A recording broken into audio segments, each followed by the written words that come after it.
All right. Welcome to episode number 19 of Thors-Kin Podcast. All right, Matthew McConaughey. All right. I'm your glamorous co-host, Alex Whiteley. Next to me is my sexy bitch, Jimmy. You need Say hi. Those are rookie numbers, so I need to pump up those numbers. I can't wait for the Matthew McConaughey. Yeah, we don't always introduce ourselves with really bad impressions, but most of the time we do. It's better than yo yo yo. So I was editing last week's video, and my girlfriend was sat next to me, and I didn't have headphones in, and she heard yo yo yo, it's Alex. What's going on, yo? And she was like, "Really? Is that how you do your podcast?" And I was like, "Yeah." Only when you feel like just losing listeners. No, that's the whole thing. We always said from the beginning, we do us, and the people that want to join us and listen, then makes them extra special. We're all a little bit special. They understand. Now, awesome sitting down with you again. A week before Christmas, got one more show to ram in before Christmas as well, and then ram in being hard. The perfect description, yeah. Yeah, and then it's the big day. Yeah. What, Star Wars? Yeah. I thought that's what people meant when they said it's Christmas is coming. I think it's becoming a tradition now where people look more forward to the new Star Wars than they do Christmas. I mean, it's been the second year running now. Because we had Force Awakens, then Rogue One. Yeah. And this. So, exactly, yeah. So we've actually had a Star Wars film every year for the last 3 years now. Yeah. So yeah. I haven't seen it yet. Have you? No, I haven't. So yeah, we're kind of just so people are aware, we're not going to do an episode 8 spoiler cast today. We're going to save that till next week, because the thing is, like, we're both massive geeks and life sometimes just happens, so we can't see it straight away. I mean, when episode 7 came out, my girlfriend had just been hit in the leg by a horse, so she was on crutches, and I dragged her to the very first showing at 7:30. So my normal mentality is, if you're the kind of person who listens to this show, you know what we're talking about, you've seen it already. But when I'm that kind of person and I still haven't managed to see it, I kind of understand that sometimes people just can't always find the time. So we're not going to ruin anything today. We're kind of going to just do a bit of a build up to Star Wars rather than a full spoiler. The cinemas by you, they're quite hairy as well. I remember a few years back, I broke my ankle and I went to watch Fury in the cinemas, forgetting that every time you go into the cinemas, there's a huge flight of stairs to go up to go and sit down. So yeah, you mean bastard. You. yeah. We're gonna. I'd like to go in maybe later and talk a bit about like what Star Wars means to you. You know, what it means to me. I thought that would be really good. But first of all, we need to do a bit of housework and clear up everything that we talked about in Superhero Bar Fight last week. This is going to be the running thing now. Every time we do Superhero Bar Fight, I'll go through the week and talk to people about what they thought and whether we got it right, or just see what they thought would happen. And obviously last week we had Mr. Fantastic versus Kingpin. Yep. And we had Groot versus the Terminator. And we both decided that Mr. Fantastic would wipe the floor with the Kingpin. And I wanted him to rest his nuts and his dick on his head. And Groot would just destroy the Terminator easily. And I think we got it right. Yeah, we even had a tag team, didn't we, where it was just Groot annihilating both of them and baby Groot just dancing around. Yeah.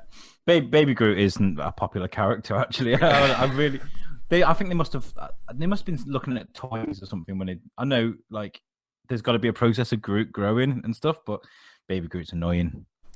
Yeah, you leave Baby Groot out of this. What did he ever do to you? Baby Groot's cute. He's a little prick. But now I think we got that right. Did you hear any feedback on? So I know sometimes people do go, no, Punisher wouldn't win. He'd get fucked up. Like things like that. I always see little random comments like that. People telling us that we're full of shit. The Earthworm Jim one, I got a lot of noise about the two different Ant-Men. So Scott Lang and Hank Pym are just two completely different characters. So like when we were talking about Earthworm Jim, like, yeah, we got it right that Ant-Man would win, but there'd be two different styles. Like Hank Pym would just annihilate Earthworm Jim. There'd be nothing left, and within seconds, because he's a trained combatant. So Scott Lang's kind of the... I feel if we negotiate with terrorists when we bring up comments like that, we're kind of going down the rabbit hole of, actually, you'll see that in episode 7 of Ant-Man Returns that his power level is over 9,000. Yeah, well, I've created a subreddit, literally superhero bar fight on Reddit, all one word, and I've explained in the side panel that we don't take shit seriously. Like, we're literally just having a laugh, we're having fun with it. Like, and you know what? Like, I don't think you can have a serious conversation about Earthworm Jim anyway, can you? Really? No. It is cool though, because I think our job is to sit here and be fucking stupid about it. I love hearing people's comments like that, because I read that one. I can't remember who put it. I know it's someone who I think listens quite often. I just can't remember who actually put it.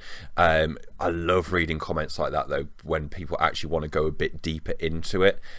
Yeah. It's just like, I don't take myself so seriously when I'm actually saying it.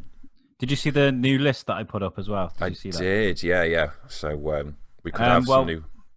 Rich Carter, who's an avid listener and a good friend of ours as well, mentioned that he wanted Conan the Barbarian. So because I'd put Cyclops twice, I got rid of the extra Cyclops I put on it and replaced it for Conan the Barbarian. So you ask us, we give it to you. Conan's in the list. Okay. Cool. So, is it Arnold Schwarzenegger, Conan the Barbarian, or like however the hell I want to imagine him? I get the other one, Jim. I shoot him with my blaster.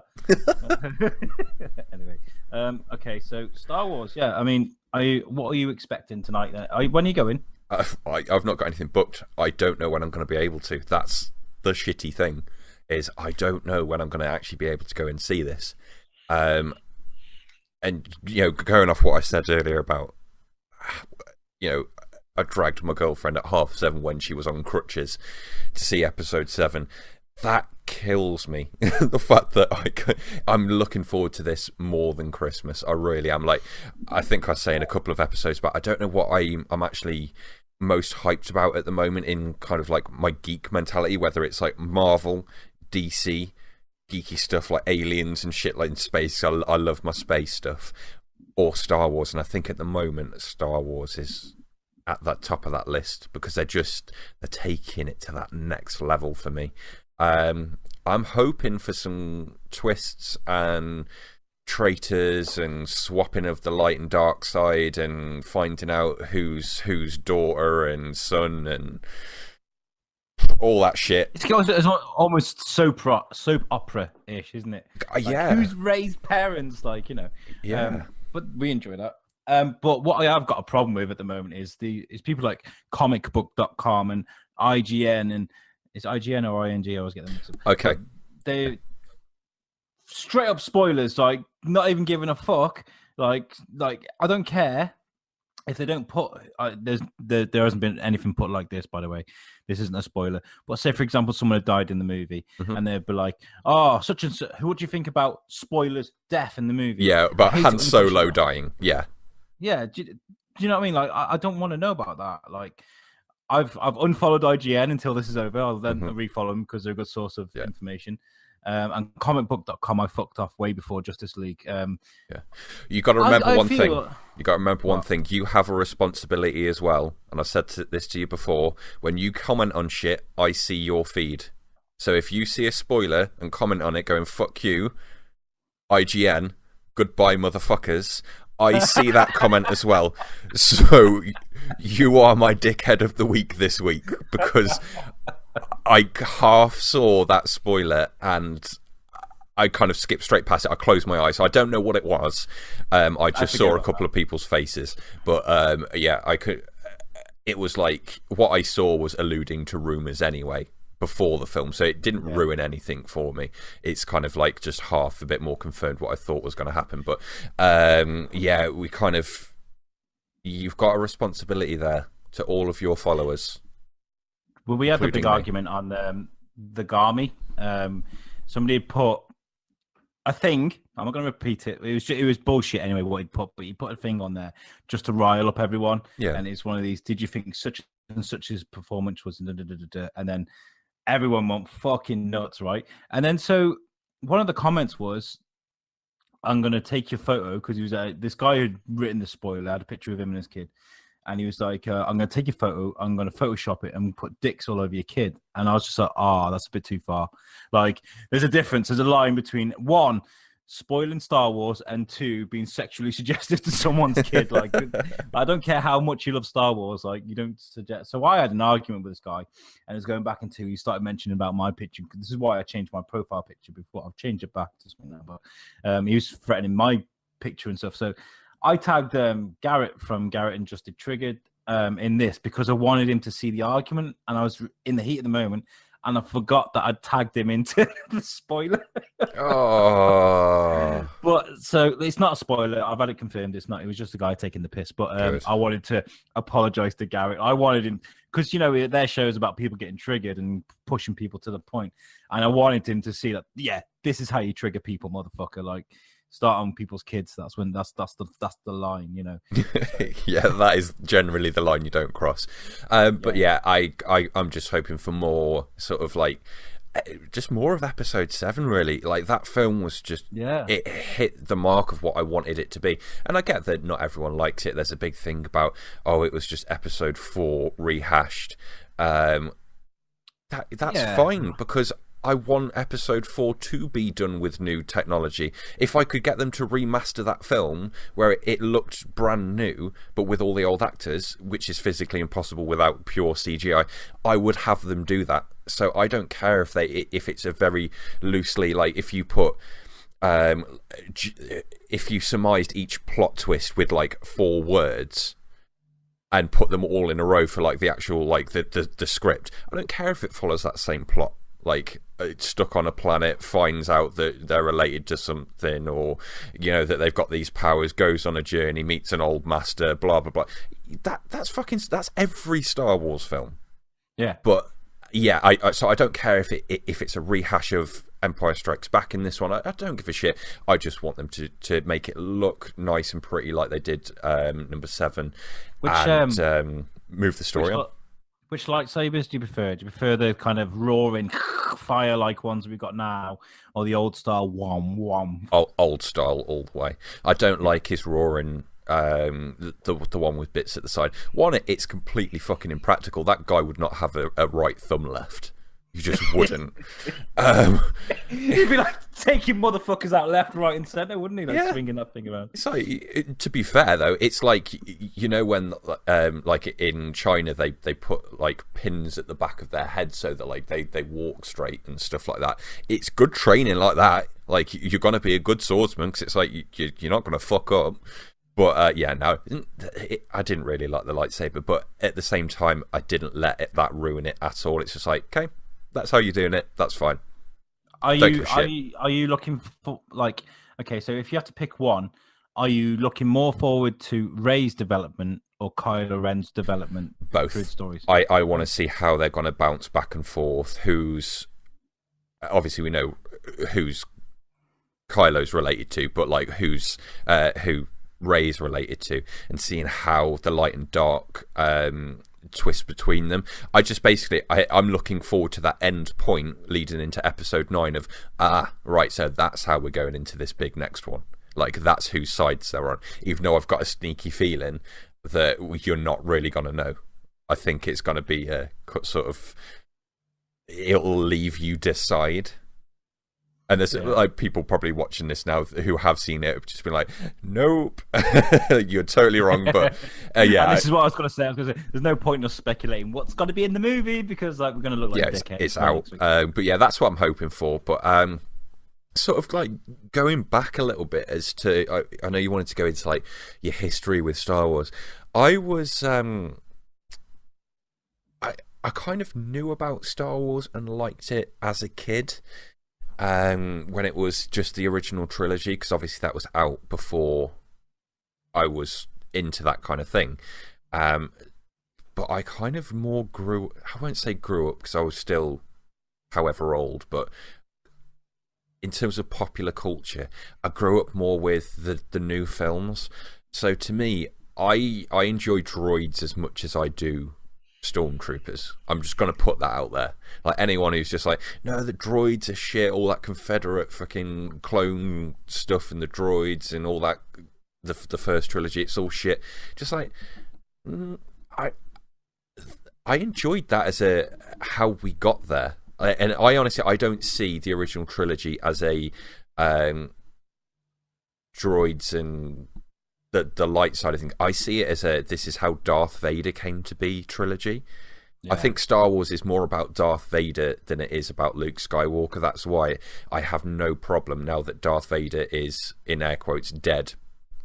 Anyone who's seen it, if he's in episode 8, then I'm wrong. But he, for all intents and purposes, like he's a legacy character now. That's why I've got no problem, because Darth Vader's done and dusted. Like, that's that storyline over. We're going to deal with this legacy still, but that's why I don't care about if they change anything in the new lot, because episode 1 through to 6 was about Darth Vader, not Luke Skywalker for me. Yeah. So I enjoyed the pod racing in the first one that everyone seemed to hate because it was N64 time at the time, and that pod racing game was just like, as a kid, if you've got a film and a game, and the game is actually a good version of the film, it's like a ladder effect. Like, it elevates each other. Like, you can actually, you could watch the shit pod racing scene, but it would bring back awesome memories of playing the game. So it kind of doesn't seem as shit. So there's like a lot of nostalgia with the first, the 1 to 3 for me. Yeah. Well, like, I kind of hated them when I was a kid. I really did. I didn't like them at all. They were always on at Christmas. And I was a really hyperactive child. They would have to be like, I would watch, like, I shouldn't have, but I'd like Die Hard and RoboCop and things with a lot of action and a lot of things going on in the screen and not much dialogue, So, like, for example, all the talking, the plot, and the things that I appreciate now. As a kid, there was a lot of that in Star Wars, up until like the lightsaber fights and the dog fights with the EX fighters and stuff like. But as a kid, I couldn't follow it. Do you know what I mean? I couldn't follow the storyline and stuff. Like with the old ones, I was really ignorant as a kid. Anything that was kind of old, I didn't like. Old westerns, war movies, Star Wars. I was such a dick as a kid. And so I didn't really get on with it. Star Wars Episode 1, I remember that being a huge thing. It was like the same as it is now. Like, there was just merchandise everywhere, and it was such a big thing. Everyone was going to the cinema to watch it, and what have you. I liked the pod racing scene itself, because that had a lot of excitement in it. The rest of the movie I found a little bit tedious. The lightsaber fight with Darth Maul, I love that. How good is Darth Maul? Has there ever been a single better villain in any film than Darth Maul? So fucking good, he is. But I didn't appreciate all this until I was a bit older. I mean, even up to like episode 3 being released, I mean, I was just like, yeah, it's good, fine. But once I picked up comic books and the geek lifestyle again, I kind of went back and watched them, and found a real appreciation for him. I think it was my friend Matthew. It was just like, watch it, but watch it as a development of Anakin, like you just said, watch it. It's his story, and just look at the changes in him, how he becomes dark and stuff. I mean, it didn't help with the guy who played, adolescent Anakin, who's kind of a wooden actor. I think that if they had someone a bit more charismatic, I think it would have played off a bit more. But you could still tell, that the moments when he changes, when he goes to find his mom from the Sand People, and he goes and kills them all, and you hear that Darth Vader music for the first time, like, from his perspective. Like, that was brilliant for me. And the thing about with Star Wars is, as well, is that to me it's less about the films themselves. I couldn't give two shits if the films themselves were actually good or bad, because nothing changes after you've seen them. It's about as a kid, or a kid in an adult's body at this point, just like stepping into that world. Like, I don't care if episode 8 is bad. I don't care if what was his name that played adolescent Anakin? whatever his name was. I don't care if he was wooden. It's about building that like mental images of like if you have a dream or a daydream or you're playing a game of buying into the world itself. It's like how Avatar is more than just a cool CGI film, or Lord of the Rings is more than just a bunch of guys in fucking rubber suits waving swords about. It's the franchise behind it and the idea that all the merchandise and the TV programs and the games and everything around it you can step into as a world, whether it is something physical or whether, like I just said, whether you have like a lucid dream that you can control, or you just daydreaming about what it would be like to be a stormtrooper or something like that. Like, it's about stepping into that. So I would say that films 1 through 3 aren't very good films, but I do not give a shit. Like, I still like them just as much as the other ones anyway. I think episode 3 was probably the best out of them prequels. I really like that. How dark it got very fucking quickly. But I don't have a problem with them. And this is the thing with me. I don't know if the listeners have gathered that through listening to me. Like, if the Star Wars community as a whole has a problem with a certain thing, say for example, Jar Jar, or the CGI in episode 2, like them sort of things don't bother me. I kind of get it, like you said, it's a diverse universe that you can get involved with. There's gonna be an idiot alien that's annoying. There's gonna be dark, it's kind of a diverse thing. This is why I liked Star Trek as well, because I just imagined me being on a starship, having a job, and then when shit hits the fan, getting down to it. I don't know. Yeah, I totally agree with you, yeah. And it's like, I think that. Oh God, sorry.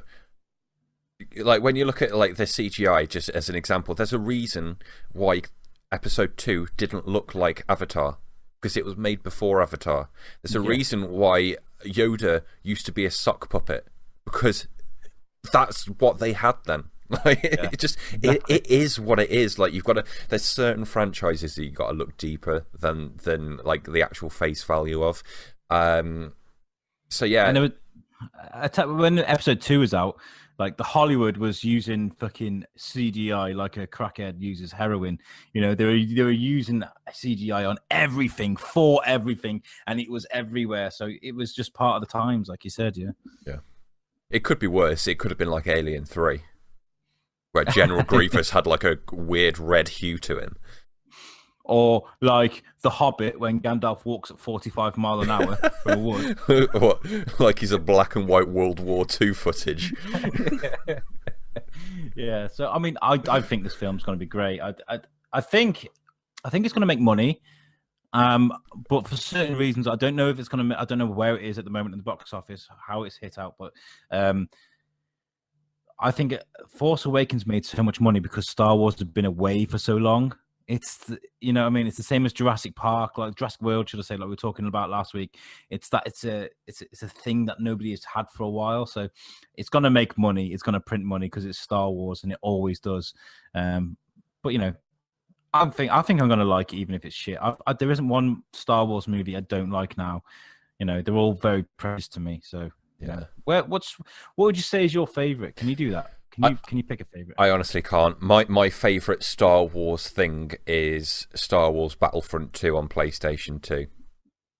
Okay. And it's not even a film. Like that's what I'm getting at, is that Star Wars to me isn't about the quality of a film. It's not about a character. It's about the universe and about stepping into it. And that example there, Battlefront 2, the first one, was the way that I stepped into it. And I've still got... it wasn't that long ago that I hooked up my girlfriend's old PS2 and I went out and bought that and stepped into that world again, and it's like, that's what it is for me. So the films themselves, though, all much of a muchness. Like, I like every single one. I'd say Empire was my favorite. I don't know, I really liked Empire. I don't know what it was about it. In fact, let me retract that. Rogue One. Right, okay. Yeah. That's quite controversial because a lot of people don't really like Rogue One. Yeah, the Darth Vader scene at the end of Rogue One was the first time I have legitimately had emotions at a film. You know how some like girls say, "Oh, I cried at Bridget Jones" and stuff like that, and Love Actually was so emotional.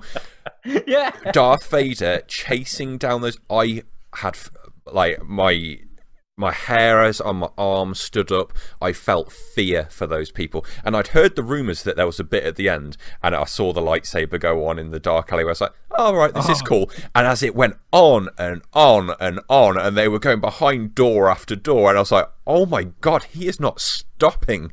I was like, fuck.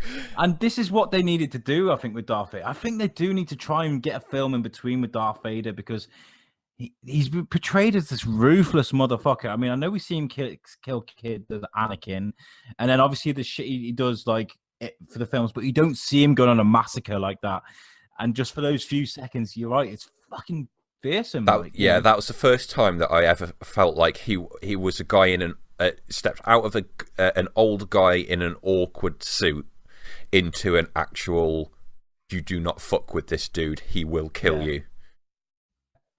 Yeah. I liked Rogue One. And you know what? And this is what we were just talking about. They can go at different speeds, you know? Yeah. If you want to have an espionage movie in the Star Wars world, then fucking do it, man. It's a diverse, huge universe. You see it from the Clone Wars itself, the cartoon. Like, it's so diverse, you know? So yeah, brilliant. I mean, we're going to do a show. I'm going to try and get them done as quick as possible. As soon as we've seen the movie, we'll get back and discuss. We'll try and get someone else on to talk about it with us as well. But yeah, I can't wait. Yeah, it's going to be good. I'm not looking forward to the conversations with the Star Wars fans, because they are the worst. They are the worst, I'm telling you. I guarantee it's going to be terrible. There's going to be so many problems with it, even if it is a brilliant movie, and that pisses me off so much. Just enjoy it, buddy. Enjoy it while you got it, you know. Yeah, man. Star Wars back. Yeah, do you want to? Are you happy with our Star Wars wrap up? Do you want to move on? Yeah, we have just rambled a bit. That's fine. We can't really talk much about the new one. We haven't seen it yet, but yeah. What have you been watching this week? You been up to anything much? No, just finished off first season of Designated Survivor. Been waiting on the ranch, like I spoke about, I think, last week. So apart from that, not really. I've kind of just been counting down the wait till Star Wars. But no, there's been a few random little other trailers and whatnot pop up, hasn't there? Well, I say trailers, announcements. Oh my God, have you seen the Ocean's 8 thing? Oh, good. Ocean's 8 with a full female cast. Fucking Rihanna's in it. I hope it's like Ghostbusters. You hope it's like Ghostbusters. Yeah, not even making sense. I mean, like, I hope that they've got the backpacks and like the guns and everything, and I hope they have to fight ghosts, and it's just Rihanna in the same outfit that she was in Battleship. Battleship. Yeah, she has the same lines as in Battleship. And all the other people are just playing the stereotypical like typecast characters they've been. I think Sandra Bullock should still be Miss Congeniality in this film. I think it should just be an Avengers of all the female leads, and it's not even like an espionage film, or like they're not doing a bank heist or anything like that. It's just like, okay, we've got Rihanna and Miss Congeniality in here. And Helena Bonham Carter, she always plays the same roles, the kind of roles you want to hate, you know? So she's going to be the bad guy. I mean, I could be wrong, but... Well, maybe. I just have zero interest for these films, though. Like, I've got to be truthful, I've not seen any of the other ones, but they just don't interest me. Shocked face, I can see your shocked face. No, I've not seen any of the other ones. Ocean's 11's brilliant. They kind of died after Ocean's 12. And I liked Ocean's 11 though. It was a kind of film I felt really grown up watching when I was a bit younger. You know. Yeah. I really enjoyed it. But no, I got this is bullshit. But Chris Gilman, who's one of our avid listeners, he mentioned on our Thors-Kin page about, well, they should make a Charlie's Angels films from just men, and he laughed, and I was thinking, yeah, fucking hell, they should do that. And then I was thinking, Charlie Sheen. Do you imagine? Okay, so makes Charlie Sheen Charlie, and just get a bunch of idiots to be Charlie's Angels. And I was thinking, this is actually brilliant. Let's do it. Who would you have? How many was in there? Was it 3 or 4 in Charlie? It's 3, wasn't it? Who would you have as Charlie Sheen as the boss? Well, you'd have to have The Rock, Kevin Hart, and fucking Mark Wahlberg, because they seem to be the three that are in everything at the moment. Like, oh, I completely forgot. We got an extra What? subject. Jumanji. Oh, did you watch it? Yeah. Did you like it? Yeah. Like I told you. I was just like, this is gonna be shit. It's a fucking video game, and obviously that's like one of the biggest subjects I'm into. So like, it's when when you see a dad dance at a wedding, it's like, don't make a film about a video game. You're not gonna pull it off, dude. They fucking pulled it off. And Jumanji's one of my childhood films as well. I was like, you dare ruin this? Like, please don't ruin Thingy Bob's legacy. Like, just please don't fuck it up, mate. They killed it. It was clever. It was well acted. It was like it was certainly not going to be like the plot twists of the century or anything like that. It's a Sunday afternoon film. I'm glad it's good. But it's nice to see Jack Black in something mainstream. I know he tried to do Goosebumps, which didn't really do very well. But again, still, that was a good film, in my opinion. It was an okay film. I enjoyed it. I wouldn't run out to watch it again, but I would happily watch. I'd put Jumanji on that shelf of like 10 films that I'd grab on any given Sunday. Oh, right, okay. Oh, brilliant. I'm glad it was done well, because the trailer is delightful. I mean, I really do want to watch it. I've got no time, never mind money, but I would definitely watch that. Yeah. I'm glad you liked it. Yeah, I don't think it's out until the 20th, but cinema had like some early viewings, so all around it was really good. They hinted at one point towards Alan Parrish, and that's all the tie-in there was. I didn't like the idea that they get sucked into a video game until I realised when I saw it, oh, that's exactly how he gets sucked into the board game. So what's the problem? Like, canon-wise, it still goes. It just felt completely natural. Like, I was expecting to have to put it into two separate categories, like the old Jumanji and then the new one. You could have, like, using the same kind of way of describing it, you could have both DVDs on a shelf, and you could just choose whether you could watch them both in a row, and they'd be like sequels. That it is done very well. So, is Kevin Hart very samey in it? He's Kevin Hart. So Jack Black is Jack Black. The Rock is The Rock. I didn't realise the girl is Gamora's sister from Guardians. Oh, right, okay. You know, the blue one, whatever she's called. I don't know enough of the backup characters. Not Nexus. Nova. Lexus. Lexus. the Lexus Nova. Yeah. It's pretty good. Anyway, yeah, that was a bit of a tangent as soon as you said The Rock and Kevin Hart. No, I'm glad you threw that in, because we were struggling for topics this week. Like, we haven't seen Star Wars. Fuck everything else. No, I watched Godless on Netflix this week. I said I would review it, and I did, and I really enjoyed it. It's on Netflix, and they made such a big deal about it. The trailers were really epic, and the adverts were everywhere. So I thought I'll give it a go. So you're gonna laugh here, seeing as you've just said that. I have no idea what you're talking about. So do you want to sort of inform me and anyone else who doesn't know what you're chatting about? Okay. So Godless is a Western series. It's a mini series. I think it's 7 episodes long. So they're each an hour. And I don't really like Westerns, but I thought it looks good, so I'll watch it. And it's about a town full of women. There's just women there. All the men went down the mine one day. They must have hit some sort of gas pocket, and all the men in the town just died. There is a sheriff there. He's the only guy left. There's 2. One is the young lad out of Love Actually. The young kid out of that. I've never seen it. Never will. You could not convince me. You could literally promise me that you would eat your own shit on camera and post it to YouTube. It still wouldn't convince me to watch Love Actually. It's a good film, man. I enjoyed it. The young kid in that's called Thomas Brody Sangster. I saw his name and I thought, oh, wow, Thomas Brody, what a Hollywood name. And he's hyphenated it with Sangster. And I was thinking, shit, man, you need to sort that out. Anyway, he was the young kid in Love Actually, and he played a young deputy called Whitey. He's one of these posing cowboys. He's always twisting his pistols around, and he's actually a really cool character. And it's got Cook from. Do you remember Skins? You watch Skins? I know what you're on about now. Yeah, Cook's in it. At first, I watched like 4 hours of this, and I was like, "This kid, I know this kid's face," and I looked, and it was Cook from Skins. He's Oh my a good God. actor. He is fucking brilliant. Honestly, I was smiling every time he came on screen when I realized it was Cook, because he was a bit of a crazy fucker in Skins, wasn't he? Like, but yeah, he's a brilliant actor. So the story is, okay, so you've got this town with just the women.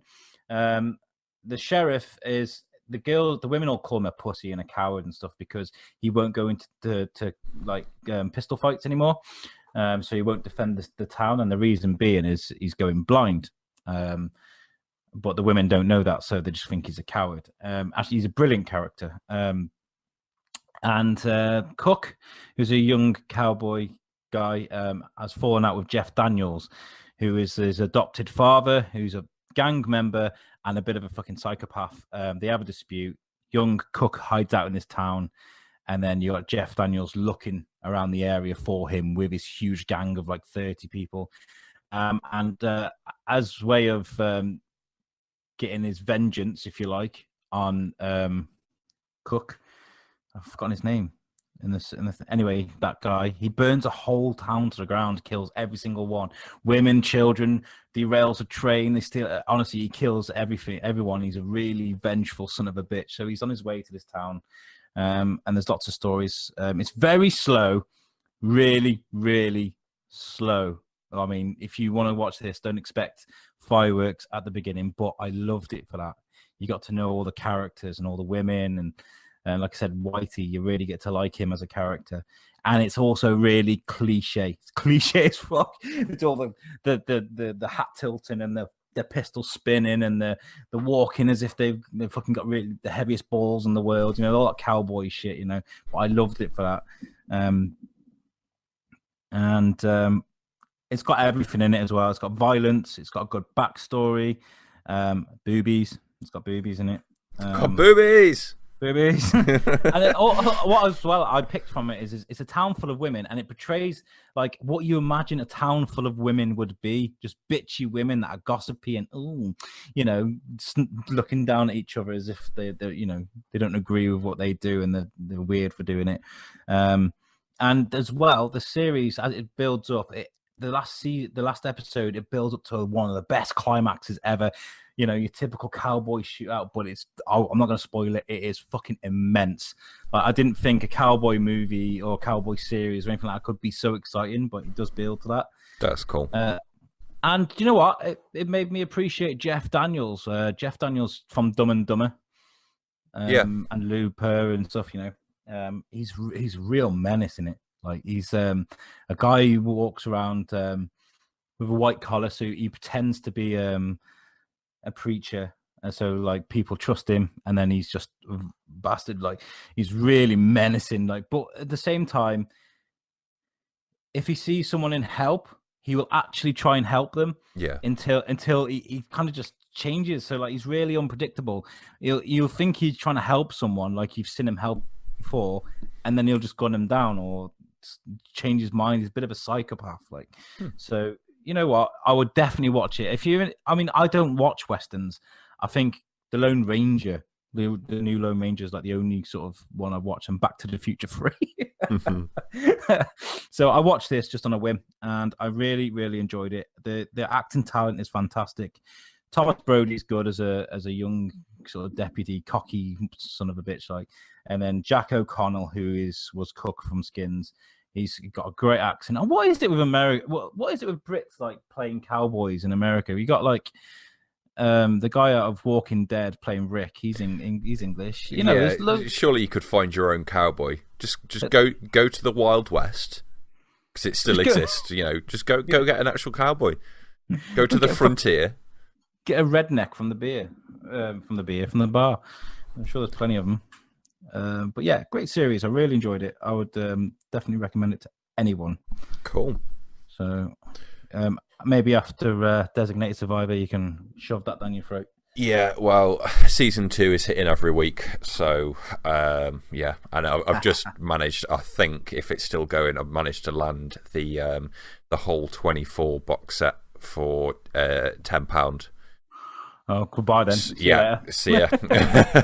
I've only watched like 3 seasons of that, and that was one of the best things I've ever seen. So, yeah. I want to watch the first half of Walking Dead. I just haven't had a chance to get it yet. Like, I don't like downloading. It's obviously a horrible thing to do, and I can't find anyone anywhere to get it. Like, so I might have to wait till the box set is out and just do it all. I like binging a box set though. It's not bad. Yeah, enjoy that. Did you hear that? DC have created a series on the Teen Titans. No, I know you said you wanted to go into it. I haven't actually looked into it too much. Is it basically is it what it says on the tin? It just a new series just based around that? I don't think it's going to be part of the CW thing. I don't think it's going to be part of Flash and Arrow. I think DC are starting their own streaming service soon, and I think it's going to be part of that. And they're going like properly, like with like the suits and stuff. Like they've got the guy that they got standing there with Dick Grayson as Robin.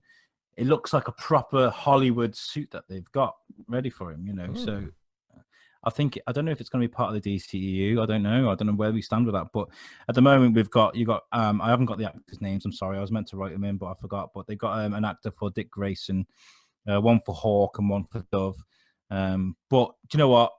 I don't care about all the tertiary fucking characters. I just want Dick Grayson, like Nightwing Dick Grayson for starters. I don't want Robin. I want fucking Nightwing. Yeah. I want Beast Boy, Starfire, Raven, and Blue Beetle. All those characters you see in all the animated movies, comic books, and I don't want it to be same as Titans Go, whatever it's called on Cartoon Network. Have you seen that? No, I haven't. Nah, I wouldn't. People love it because it's stupid. But fuck it. That's not my thing. I just want them to have Jean Grey and Rogue in there, and then I'm happy. Not gonna happen.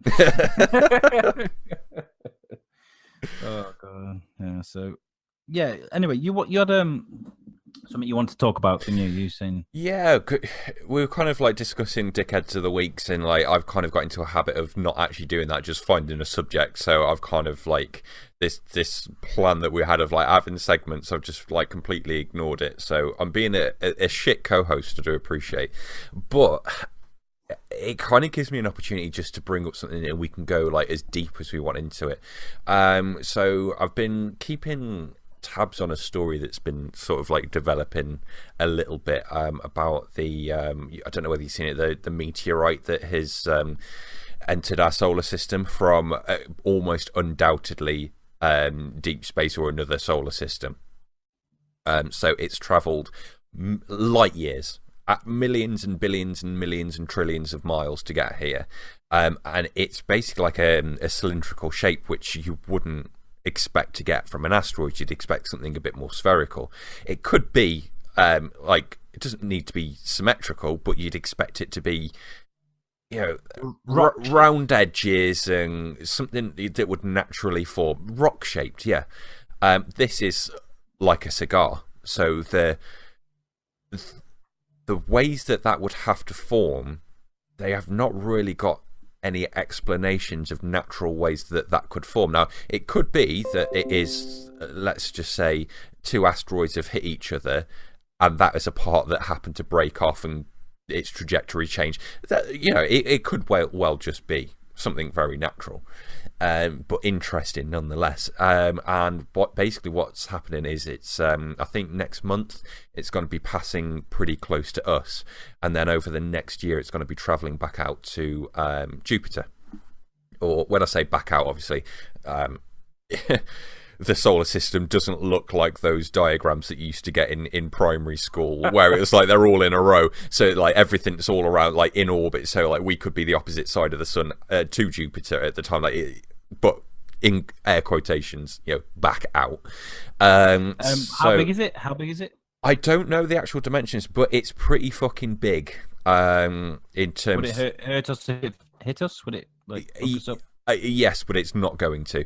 Actually, there's another story tonight. The night of recording this, there's another one. There's like a 3-mile wide asteroid going, again, air quotations, past us, 6 odd million light year miles away. So Pretty close, but not close. The thing is, for it to actually hit you, you've like, it's got to be so close that for it to start gauging on the worrying level of there's NASA close and then there's actual close. Yeah, like it's a whole. Yeah, there's a difference. So yeah, it's not gonna hit us, nothing like that. But it's just an interesting opportunity to study it, because what they are hinting towards basically, is it natural?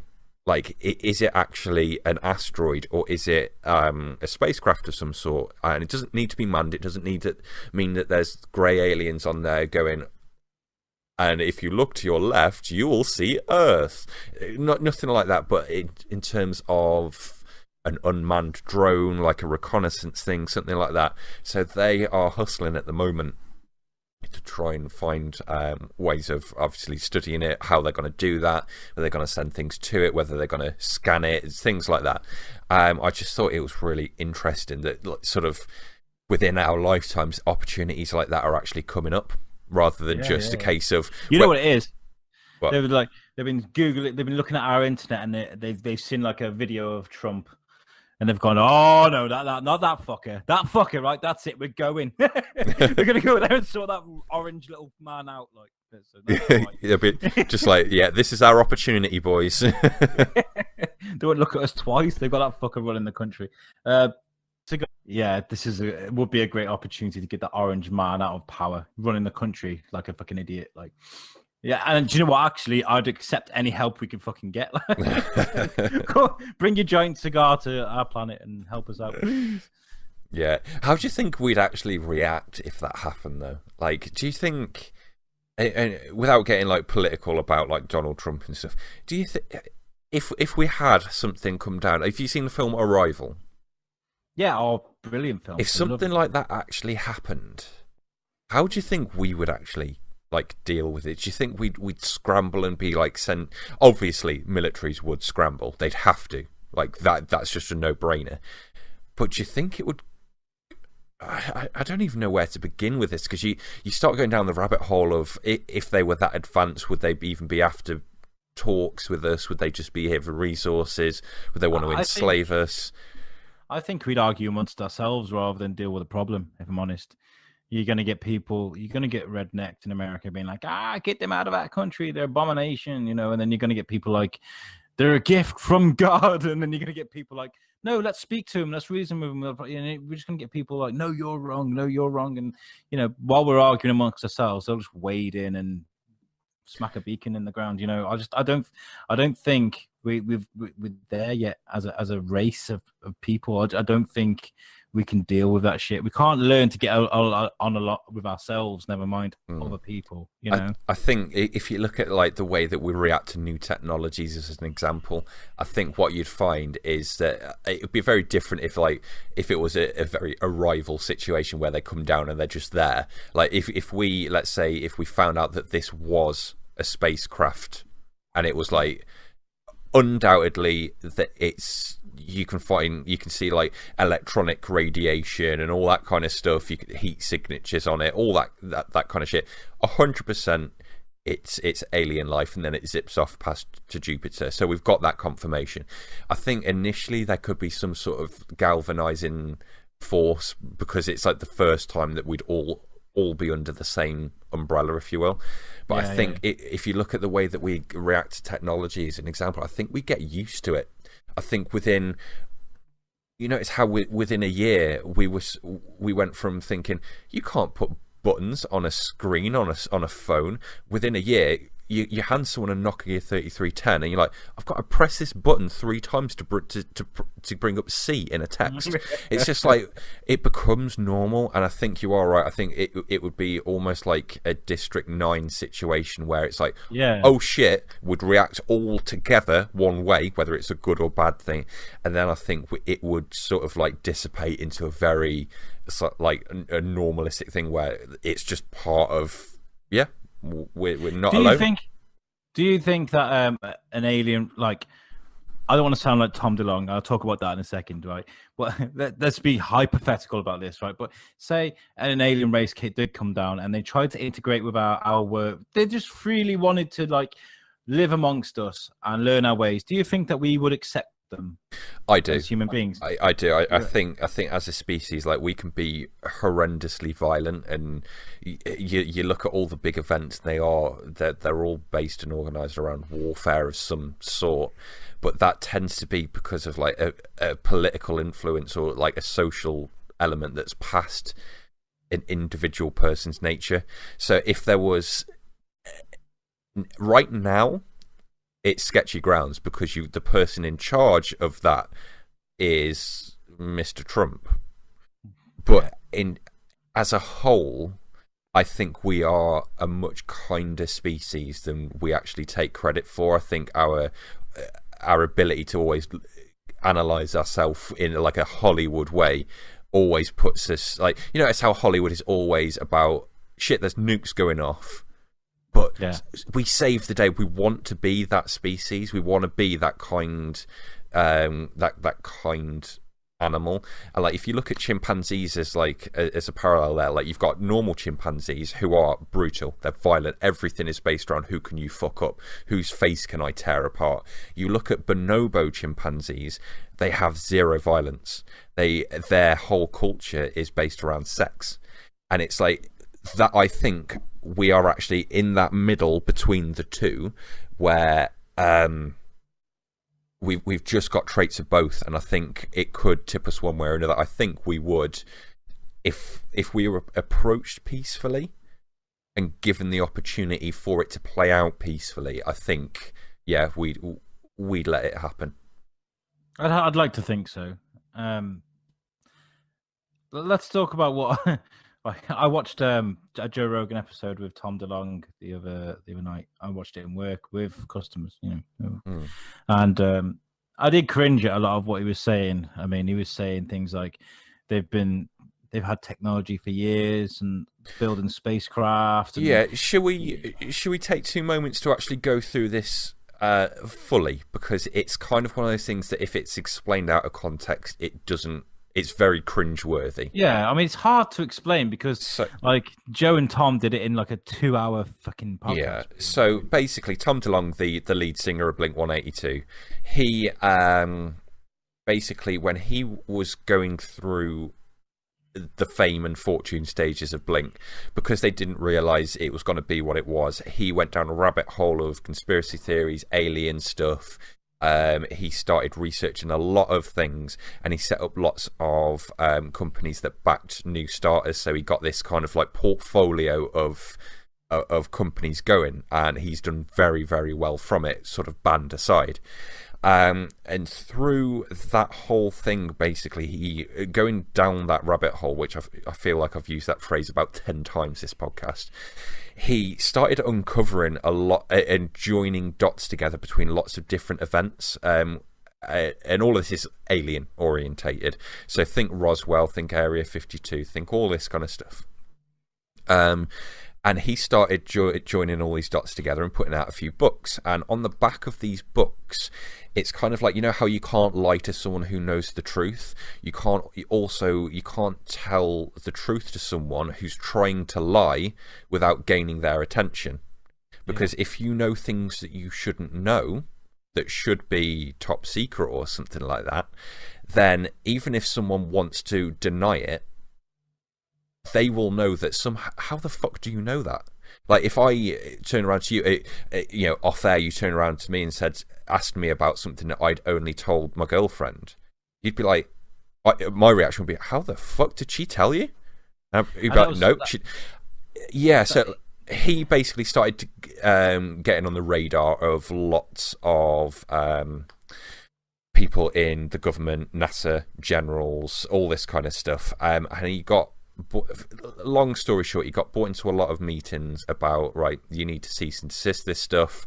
And his counter to that was basically, actually, I'm not some rogue agent who's looking to uncover everything. I want to help you. I want to help you. I want to, this is an opportunity, basically. So let's just I get that this is cringeworthy, but let's just assume that he is telling the truth. That we live in a world where the government is just a bunch of people trying to sort shit out. Like me or you, who are trying to put food on the table, and they've got high-stress jobs. They're not superheroes. They don't know everything. They're just people who just know how to do finances in this way. They know how to run certain systems, so they get the job, and then all of a sudden, that the highest of that echelon are lumped in a situation where they're like, "Oh shit, there's been an alien spacecraft crash land. How the fuck do we deal with this?" And he does talk about that, doesn't he? He talks about like they keep it from people to stop people from panicking, like what we were just talking about, Mm-hmm. And it's not in an intentional, "Oh, you can't know the truth, you'll panic. We know everything, but you couldn't deal with it." He described it in a very, they don't know what the fuck they're doing themselves. So just and he does a lot for the show. He's always like, "I can't tell you that. I can't talk about that." Mm-hmm. And Joe was getting a bit annoyed because he's like, "You're not going to tell me. You're not going to tell me." And he's just trying to poke. Mm. And I did notice at one point, because as Tom is talking about certain things, Joe would get young Jamie to bring it up on the screen. Mm-hmm. And at one point he goes, "Well, I'm not going to tell you about this if you're just going to throw it on the screen and put me in my play, throw me on the spot."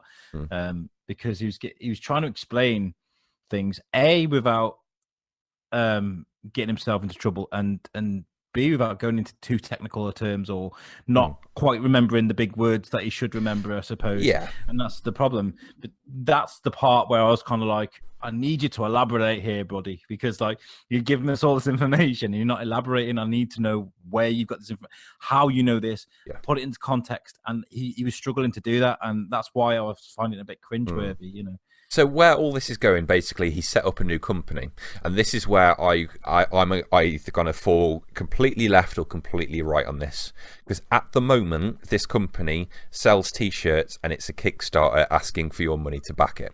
So they've raised a lot, though. They've raised nearly $3 million. They will, and for valid reasons, which we'll get into. Basically, it's called To the Stars, and it's basically they're trying to set up this perpetual funding empire, very Elon Musk type. So he wants to have this Disney entertainment-esque entertainment side of things for firstly money making, but also for educational purposes, to get desensitize people to certain ideas. And it's not a case of in the year 2030 there's going to be this big announcement. It's a case of it's less Hollywood than that. Imagine it if it's just they've got technologies and they're trying to figure out ways, and it's a very innocent, how do we figure this shit out way? We're going to gradually try and introduce stuff. And it's not a case of, right, they're going to release a film that enlightens us all and he's going to be like this cult leader. It's not like that. It's basically just a case of going to introduce us to ideas, very much in the same way that Star Trek introduced us to the flip phone, and now it's here. Yeah. Do you know what I mean? So, and then there's going to be like a SpaceX element to it where they're going to, go to Mars. They're going to do this, that, and the other. But the main function of this this transport side of things that he's got basically is that from this is the point where you've got to take his word for it, is that there was a crash at some point, whether it was the Roswell one, I can't remember whether at what point it was, but they've got some sort of technology that they can reverse engineer, and they've been able to figure out that there is a certain compound or like an element that you can make that can set up like almost, for lack of a better term, we'll call it like a force field around a certain object. And that force field can basically, it allows you to warp space-time. So the way that he described it was you could have this little pod where you sit in, and this is a case of all the fossil fuels are running out pretty quickly. There has to be a new technology at some point. There's been a lot of conspiracy speculations that they already have that technology, but the people making money from the oil are putting it down. This could be that new technology. So to be on the forefront of that emergence technology, it's going to happen. Someone is going to be that person. Just because this guy is from a rock band, why can't it be him? So there's this new technology he says, where you're going to have this little pod that's going to run, this super cooled element that's going to put a force field around you, and you can send that through space-time. And the way he described it is if you basically were to flute up a piece of paper, like where you fold it in and over itself, where it's like, if you looked at it from the side, it would be like a wave. And then drew a line across it with pencil. When you then unfold that paper, what you're going to have is the pencil is going to seem like it's been dashed across the page, like you've missed gaps out. But what that is, it's that was like his example of that's space-time bending. You've travelled in a a straight line when you've travelled, but you haven't actually done the whole distance. And that is going to be the new forms of taxis, essentially. And I'm not on about like Uber taxis. I'm on about like some serious, like that is going to be how we're going from planet to planet. Have you been busy, mate? Have you been busy? Yeah, you're there. Done. You don't. Yeah. Awkward cab conversations. Just gone. And it has a lot more effects than actually, getting in a cab that's like that. That's like the most like the oversimplification of its actual impacts that it could have. But that's the technology, that is the end game, and that is apparently going to be like the $1 trillion business that this is all heading towards. But now everything up till then sounds like some dude who smoked way too much pot over the course of writing some good and some shit songs, has read too many books, and has an idea, whether it's very clever or not. The fact of the guy who has a belief more than that. Mm-hmm. He that's his absolute, like that is what he believes, and that's quite a powerful thing. The amount he was talking about it, But dude, how do you explain that belief? Where do you draw that line between, is it belief or is it fact? When people are quitting their jobs at NASA, they are actual army, like high ranking, like chief of staff level fucking people who are joining this company, who would completely discredit themselves and their entire life's work if this was all bullshit. Whether it's they've figured. So this is the way I look at it.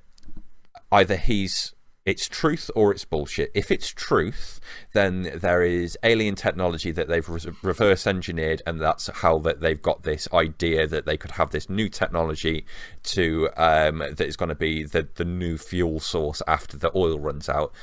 The false version of it is that it's complete bullshit and it's a very clever scam, basically to get a Kickstarter off the ground. And then there's a middle ground, and this is where I'm inclined to believe, is that whether it's aliens or not, this is a technology that is going to happen eventually anyway. What better way to market and sell it? The marketing credentials of the plan that view that whole podcast and everything that you heard in that way. Imagine that as a marketing, as an explanation of why should you invest in this. We need a shit ton of money to do this 10-year-long experiment to see if we can actually get some results. We need your money. What better way of getting people to get on board than this massive conspiracy type, there are aliens, we've got this technology. I'm inclined to not consider him completely like a fucking lunatic. I'm half inclined to believe him. I sit on the fence. I'm kind of like, he's kind of using his beliefs to create a con, or he has genuinely got this metal that he's on about that can hover, that can, he showed a video of a pizza-shaped ship. Do you remember that? Mm-hmm. It's like and Joe Rogan was like, "Oh, it just looks like a drone," and he's like, "And it did. No, this is huge. It did look like a drone. It looked." And then the camera kind of shook, and then it was gone. But I was thinking, I could fucking do that. I could do that, and I'm shit with computers. Like, it didn't look real. I want to see it. I want to. Do you know what I mean? I want to know that it's real, and that's the problem. Is you've got to take that leap of faith, haven't you? And I just can't. The thing is with stuff like that is that it's very difficult when the evidence is presented in like like a sci-fi channel level, and Tom DeLonge, who is from Texas, submitted this footage to us. Like, when it's presented like that, it's shit. However, go on. Do you know what TED is? The TED Talks. Yeah. So I watched one of those, and I think I might have even shown you this. You can get a magnet, a certain type of magnet, over a super cool chamber, like with liquid nitrogen, and this thing hovers. Oh, I've seen a guy on a skateboard. He made like a skateboard and he was going up and down. I'm not even on about that. I'm talking about the actual, just the technology underneath it. The skateboard itself it looked cool. It looked like a toy, though. The initial experiment, the demonstration that they did, they could it was a disc, so I know no one watching this is going to be listening is going to be able to see this, but I'm doing it to Al holding my phone up, right? So at the bottom of my screen, you've got sort of like a super cooled liquid nitrogen, and he put this magnet like a disc shape like that, and it held horizontally, and he pushed it, and it went around this disc, and it went round and round, and it was perpetual motion. It just didn't stop because there was no friction, and he could then, instead of holding it horizontally, he put it on an angle, and it held like that. It held exactly where it was, and it looked like you would have to CGI that to me. You know how when you see things for the first time, your mind doesn't believe them? Yeah. It had that effect on me where I was like, fuck off. That isn't real. That's real. It could hover in midair, and that's a technology that people it was like 3 years ago, I think that talk was from.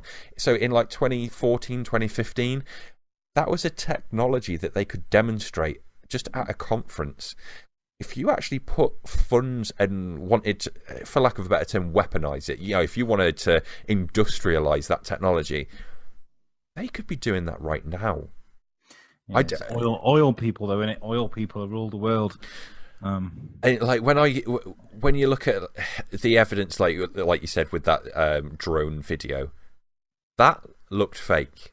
But when you look at simpler demonstrations that are completely real, there's no reason why things don't always have to be locked behind a conspiracy. I think the world that we live in is actually a lot more face value. I think things are a lot simpler, and things can just be, we're figuring shit out. We're getting there. I hope so. So I'm having a big yawn on the podcast. Not because of you, James. I'm just tired.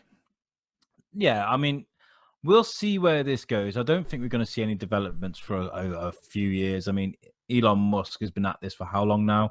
But that footage on Musk sending the rocket up to space, and it turns around, comes back down and lands on that ship, on the drone ship.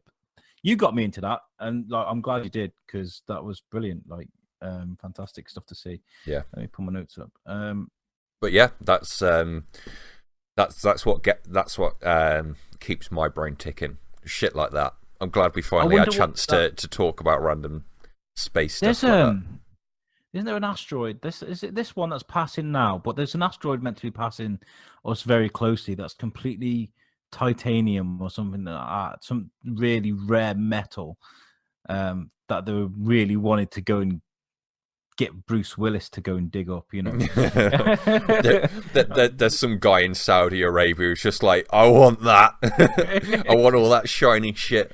I want to coat my Lamborghini in that. Could you imagine if North Korea's nukes that they're launching at the moment it's a space program where they actually go and capture it, and then all of a sudden they're like the most advanced country in the world. But don't you think this is interesting though? Donald Trump has just done a JFK. He's like, he has said, right, we're going back to the moon. Like, we're kicking off our space program again, which is the one good thing that they've done. Do you not think that could be the result of all this? NASA going to him and going, we've got this evidence, we need to get in almost, the Cold War's going on again. We're in another Cold War at the same time as announcing we're going to the moon again, at the same time as moon landings and potential alien shit. It's all, how it all just, it's that perfect storm of, is there something that, they've got a little bit of an inclination that they've found something and they need the political reasons to convince people to accept all that money being spent and all that kind of stuff of... Can you imagine the conversation though? Donald, look, it's a pen, but when I press this button, It's a floaty pen.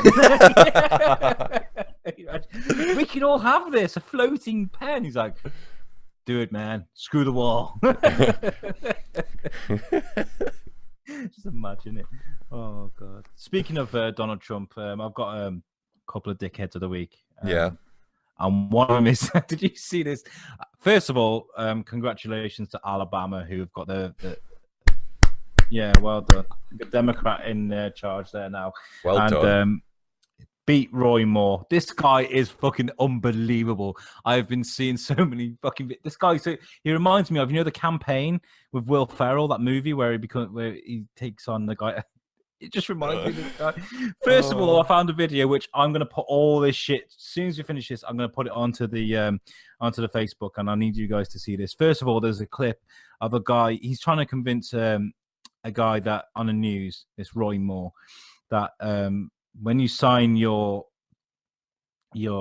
declaration, when you're sworn in, when you're sworn in, that you have to do it on a Christian Bible, and he's arguing with this guy. I'm going to put it on. He makes a complete dick of himself with this, yeah, that was brilliant to see. And then when this election came on, the fucker rides in on a horse to vote for himself at a fucking vote that he loses. He must have been that confident he was going to win. He thought, I'm going to ride in on a horse. But yeah, the first bit of that, I was shocked. I heard that it had happened, but when I saw his response of silence when he was told that you don't have to swear in on a Christian Bible, you can use any text of belief that you wanted. He was just like, he just stared at the camera with it. It's like his jaw hit the floor. It's just like, please, someone feed me some information through my earpiece. He just didn't say anything. Turn the camera off. He was such a dummy. But that horse riding bit. Fuck. Your missus would have hated that because he couldn't control that horse at all. It was like watching a Looney Tunes episode of fucking Yosemite Sam riding in to try and blow up Bugs Bunny. It was just like, oh, he's so fucking...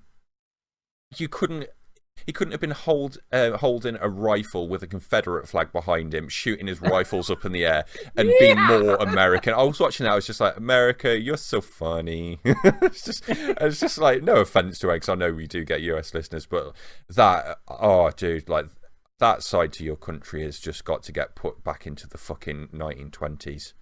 Seriously. I think it will do with a Democrat in charge of Alabama, of all places. That's got to be a sign of things shifting. I think Donald. I was watching. What was I watching? I was watching Russell Howard's Hour, whatever it's called, Power Hour, whatever it's called. And he had that guy. Have you seen that documentary on Netflix? There's a guy he's a black guy. He's a jazz player, and he goes and he meets people from the KKK and white supremacists. He makes friends with them. He talks to them, and eventually, after like listening to his ideology and what he has to say, he gets them to give up their hood and give up the white supremacist lifestyle. He's a brilliant guy. He's got like 40 people he's managed to convert. He's got a brilliant look for it. I'll find the name of it. Do you know what? Sorry to interrupt. The world needs more people like that. There needs to be like a school of people that are just trained in ways to educate people like that just go out to extreme groups and it's just like, you know what? That's fine that you've been led down this path. This is the way things probably should happen. What do you think? And people need to be paid big money to do that. Anyway. And this guy was talking to Russell Howard, and Russell Howard said, what do you think of Trump? And he's turned around and he said, I think he's brilliant for the country. And Russell Howard's like, hold on. So 1 minute you're doing this amazing thing, and then you're saying this, and he says, let me explain to you. For something to be fixed, it needs to be broken first. And he said, of all people to break America first is Donald Trump. Mm-hmm. So the way he looks at it is Donald Trump's going to smash America to pieces, and eventually the people will come together and create something good of it, if that makes sense. And that's his, so this fucking toddler with crayons with his tongue sticking out of his mouth. My only thing is I wished Trump and Obama were the other way around. I wished, I get that, like, technology progresses and North Korea is happening right now, and that is part of the whole recipe that is giving us the landscape that we're in. But in terms of just American politics, is that I just wish that Trump had happened first, done exactly what you said, smashed the glass, and then Obama as the first black president. That I get that there was a lot of shit that went around it, and to be honest, I don't buy into a single fucking thing. I think Obama was the best thing to happen, not just to America, but to just politics in general since forever. I thought he just did, just in general, just the way he held himself and all that kind of stuff. But if it had happened that way around, I think because what happens after Trump? Because after Trump you've got someone like Hillary Clinton and another person like Trump, you're going to go through at least another 4 years of shit. It's whoever happens to be running. Surely they learned last time, because he went from Bush to fucking Obama. Like, do you know what I mean? You think it could get bad? It couldn't get any worse after Bush, you know.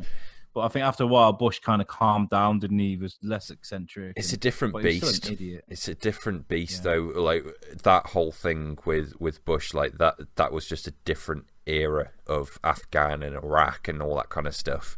I think now the focus is actually, yes, you've got Russia and you've got North Korea, but the focus is actually in America, rather than outside. So anyway. The things that you're not supposed to do, exactly, I was just going to say, the things that you're not supposed to talk about, religion and politics, and we've just talked about aliens and Donald Trump. So you know our views on things, people.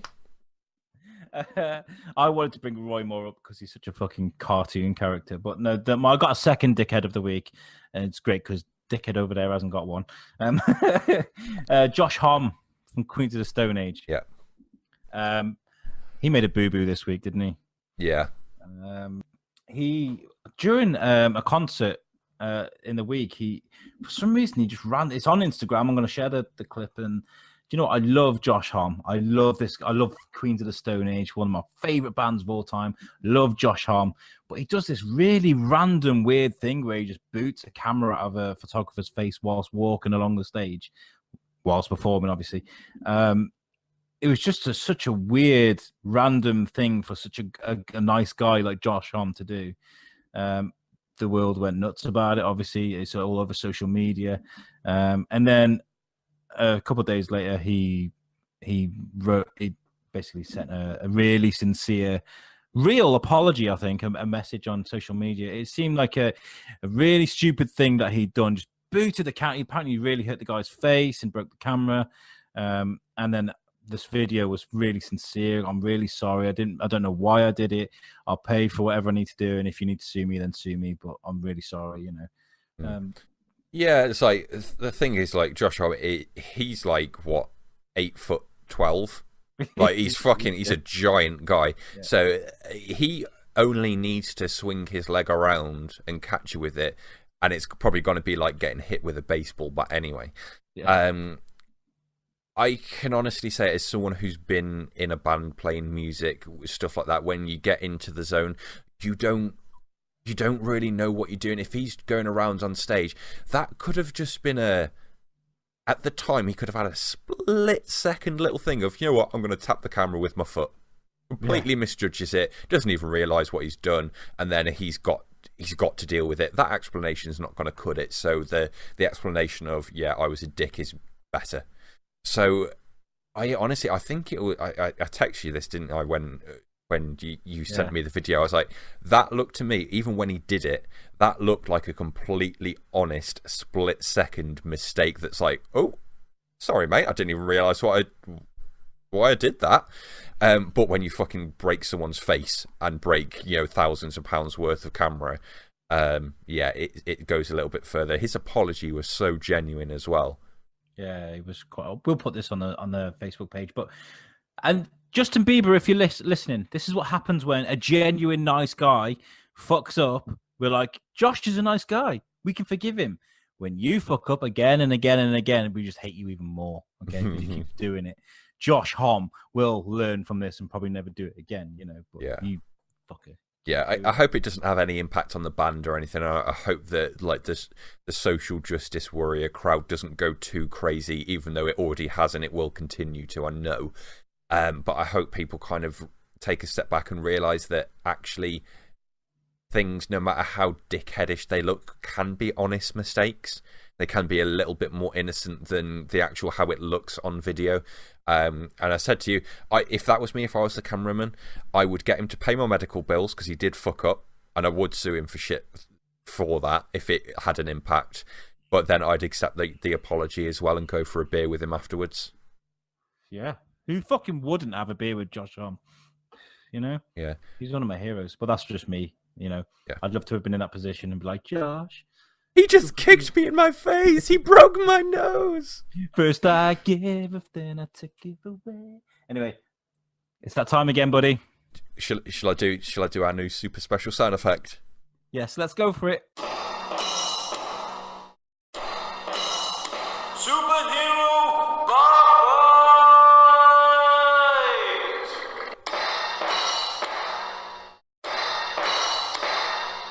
There we go. That's so weird doing that and knowing that it's going to be edited in afterwards.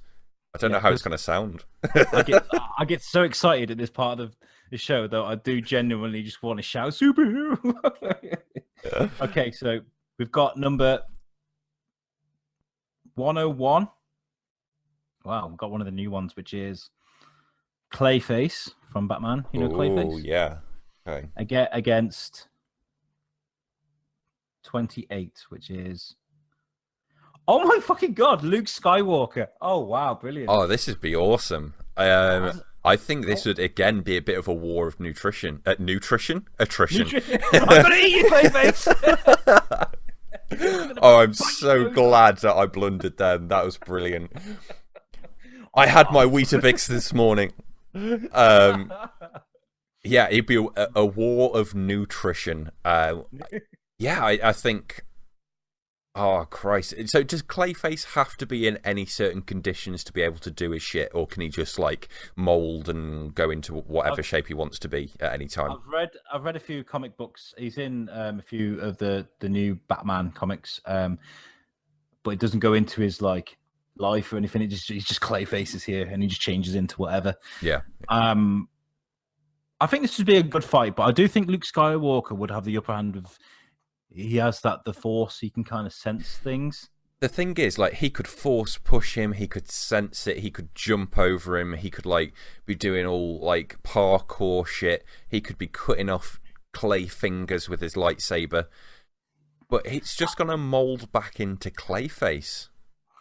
Yeah, it's going to be... But what does a lightsaber do to Clayface? That's the thing. Would it like... I don't know. And the thing is, you got to remember, Clayface can just pretend to be Leia and be like, "Hi, brother, nice to see you." Wham! You know. Yeah, Clayface that's a good point. But I think, first of all, I don't think the camouflage that Clayface has, you know, he can change into anything. I don't think it would work as effectively on like Skywalker like it would work on anyone else, like Batman or whatever, because he has the Force. He can kind of sense things, and so he's not going to be able to do his. So that's like one big weapon straight out there. Yeah, I'd agree there. To work. I think he could walk up to Leia and be like, "There's something quite not right about her," and that's his indication that it's Clayface. I don't think he would straight see through it. But at the same time, like you said, all he's got is force push, is agility, and a lightsaber. Depends what star cards he's got equipped as well. What he's paid for. Yeah. I win because I bought the microtransactions to beat Clayface. I'm going to go with Luke Skywalker, and the reason being is Clayface can change into anything. He can morph and change into things, but he doesn't have a fucking lightsaber. Oh, you know, you don't need a lightsaber. See, I'm going with Clayface. I'd agree with you that he wouldn't be able to get his camouflage sort of like actually kicking up, because like he'd pose as Leia, and then Luke would be like, I know them titties ain't so perky, in that voice, because for some reason he's a Republican now. Imagine Luke Skywalker as a Republican. I'm seeing out of this, what I'm seeing in this is a great opportunity just to cut C-3PO in half and be like, "Oh, sorry, my bad. Thought you were Clayface." Yeah, and then like gone. Each character is just like Clayface turns into Donald Trump and Luke Skywalker's just like, yeah, swoosh down the middle with a lightsaber, and then he turns it. Oh, do you know what Clayface could do? He could turn himself into Luke's missing hand. He'd be like, "Yay, I found it!" And then like he could jacking off one day. Yeah, and then all of a sudden Clayface grabs onto his cock, rips his cock off, and then slaps him round the face with that. And then like Luke Skywalker bleeds out, but he gets his lightsaber and he cauterizes his cock wound with his lightsaber, and then they're back to square one. And then we've still got to decide who wins, but at this point Luke Skywalker has got a cauterized cock wound. So the question isn't who would win out of Clayface and Luke Skywalker, it's who would win out of Clayface and a cock cauterized Luke Skywalker. You know, Luke would just throw him in a trash compactor. Yeah, but he'd get on down there. He'd make friends. I actually, do you know what? As much of a DC fan I am, I'm going to honestly say that I don't know how the best way to beat Clayface. You can throw as much plastique, Batman, for example, you can blow him up as much as you want, but he's still going to come back. A blaster and a lightsaber, and with the Force powers, I think are more than enough just to fend him off for a bit and then fuck off to the other side of the galaxy. But like I say, he's just going to turn himself into his missing hand, rip his cock off, and what he'd do actually. Okay, this is how it's going to go down. First off, he's going to turn himself into Luke Skywalker's missing hand. Then, on a dark, dingy night on Camino, where Luke Skywalker has just, had sex with Leia, and they're just chilling out. They're both set up in bed, having their post-sex cigarette. He's going to turn himself into the Addams Family hand, like crawling along like that, and he's going to steal his lightsaber. So he doesn't have a lightsaber to force grab. Then he's going to pose himself as his hand. And we've been through that. He's going to rip his cock off, all of that. But he's not got his lightsaber to cauterize his cock wound, so he bleeds out. You can't deny my logic. Clayface would win. And that's how he'd win. If I was Clayface and I had a month to decide my tactics, I wouldn't need a month. 3 minutes. How long have we been recording that? 4 minutes. That's all I need. I think Clayface wouldn't win, and the only reason being is Disney. That's it. We need to make more money. We can't kill Luke Skywalker. Actually, do you know what? I think maybe Clayface is an infiltrator. Maybe he's all the porgs. There you go. Maybe he's actually in there, and we don't know. Yeah, I forgot porgs are in the new Star Wars. I'm excited now. I hope someone kicks one or like throws one like a football, and they go through the air. That'd be funny. Anyway, shall we wrap it up there? Because eats one. Screaming in his mouth. Yeah, we should wrap it up. We've been going on for quite a bit, but I've got a couple of mentions before we go. Number one is Sketchy Connection have got a Star Wars special out at the moment. Give them a watch. I watched it last night before I went to bed. It's beautiful. Have you ever seen any of their stuff, Jimmy? Yeah, I've seen a few bits. Yeah. The Star Wars special is brilliant, and it's basically the set there playing Battlefront and talking shit, but it's all Star Wars themed and it's animated to perfection. Garrett and Justin, keep following them as well, and we've got plans to get some guests in the new year. I keep saying this, but we need to be patient with us. We need to get Christmas out of the way before we start making plans with anyone. Incognito, the guys from the film that I was going to be in, they're still doing their film. A few financial problems, they've said, but they're still happening. But I've decided I should get them on the show. We'll talk about what, they're an independent movie maker that's local to us. Let's get them on the show and talk about what makes them tick. So next year we're going to be doing that. And like Jamie always says every week, like, share, subscribe, give us some love. We're gaining an audience every week. We're getting more and more listeners. We would like it if you could subscribe, share, and just get us out there, because I think we deserve a shot, don't you? I do. I think people should back us for president. Oh, The Rock said he, after saying he wouldn't, has actually turned around and said he's seriously consider it in 2020. So, you know what we were saying about Donald Trump breaking America? Can you imagine if The Rock was the people's president afterwards? I'll leave you with that, people. Peace out. Bitches.